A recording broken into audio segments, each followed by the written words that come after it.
আজকে হচ্ছে মজাদার মজাদার খাবার, সেটা হচ্ছে নিহারি। আর এখানে আছে, আমরা বলি আমাদের আঞ্চলিক ভাষায় ছিটা রুটি বলি, আবার অনেকে বলে ছিটা পিঠে, এই টাইপের বলে আর কি। চলেন একটু নিয়ে নেই মজাদার মজাদার খাসির পায়া। ওয়াহ, ইয়ামি ইয়ামি খাবার আজকে খাওয়া হবে।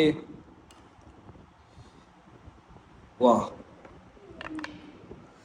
দেখে মনে হচ্ছে শুধু হাড়, কিন্তু সব মিশে গেছে এর ভিতরে।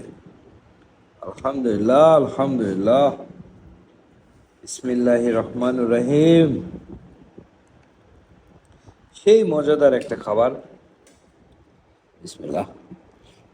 হুম,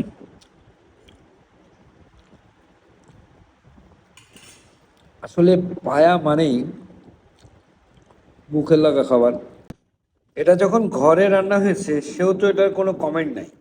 মায়ের হাতের খাবারে কোনো কমেন্ট হয় না, কারো হাতের না খাবারেরই কোনো কমেন্ট হয় না।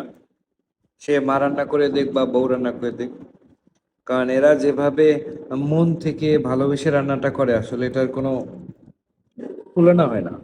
তো আসলে এর প্রশংসা শেষ নাই। আহ, সেই মজাদার খাবার। তো এই জন্যই আমরা যারা আছি, ঘরের খাবারের সাথে যদি রেস্টুরেন্টের খাবার তুলনা করি, তো রেস্টুরেন্টের খাবার হচ্ছে জিরো। হুম, ঘরের খাবার তো ঘরের খাবারই হয় আলহামদুলিল্লাহ। রেস্টুরেন্টে যারাই খায় তারা তো বিপদে পড়ে খায়, আসলে ওইভাবে তো খাওয়া হয় না। দেখছেন কি সুন্দর রান্না, হোটেল কিভাবে রান্না করবে এই খাবার? হ্যাঁ? সব খুলে গেছে। ইয়াহ, সাবাস সাবাস। অনেকেই বলে হোটেলের মতন রান্না। আরে হোটেল রান্না কই পাইছে? হোটেল তো রান্না পেয়েছে ঘর থেকে, তাই না? আলহামদুলিল্লাহ। যারা আমার ভিডিওটি দেখলেন, ভালো লাগলে ভিডিওটা শেয়ার করতে পারেন। যদি আপনার বউ দেখে, হয়তো বা আপনাকেও রান্না করে খাওয়াতে পারে। আলহামদুলিল্লাহ। সবাই ভালো থাকবেন। Bye bye.